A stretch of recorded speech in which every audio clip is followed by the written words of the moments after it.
Hi friends, welcome to cine family two. TV serial actor Mukesh Gowda ప్రముఖ star మా ఛానల్లో ప్రసారమైన గుప్పడంత మనసు సీరియల్లో హీరో రిషి క్యారెక్టర్లో నటించి తనదైన స్టైల్లో ప్రేక్షకులను బాగా ఆకట్టుకున్నారు. రిషికి ఈ సీరియల్ సక్సెస్ కావడంతో తనకు మూవీస్లలో నటించే అవకాశం దక్కింది.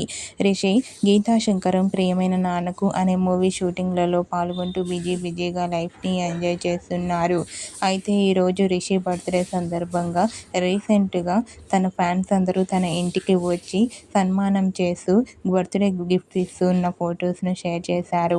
ఆ ఫొటోస్ సోషల్ మీడియాలో బాగా వైరల్ అవుతున్నాయి. ఆ ఫొటోస్లో రిషి తన ఫ్యాన్స్ వచ్చినందుకు చాలా హ్యాపీగా సరదాగా ఎంజాయ్ చేస్తూ కనిపించారు. ఆ ఫొటోస్ చూసిన వారంతా వన్స్ అగైన్ రిషికి బర్త్డే విషెస్ను కామెంట్ రూపంలో తెలియజేస్తున్నారు. మీరు కూడా గుప్పడంత మనసు serial hero Rishi birthday celebration ఫొటోస్ను ఇప్పుడు మా వీడియోలో చూసేయండి. ఈ వీడియో మీకు నచ్చినట్లయితే మీ అభిప్రాయాన్ని మీ కామెంట్ రూపంలో తెలియజేస్తూ లైక్ చేయండి, షేర్ చేయండి. మరిన్ని ఇంట్రెస్టింగ్ అండ్ లేటెస్ట్ అప్డేట్స్ కోసం మా సినీ ఫ్యామిలీ 2 ఛానల్ని సబ్స్క్రైబ్ చేసుకోండి.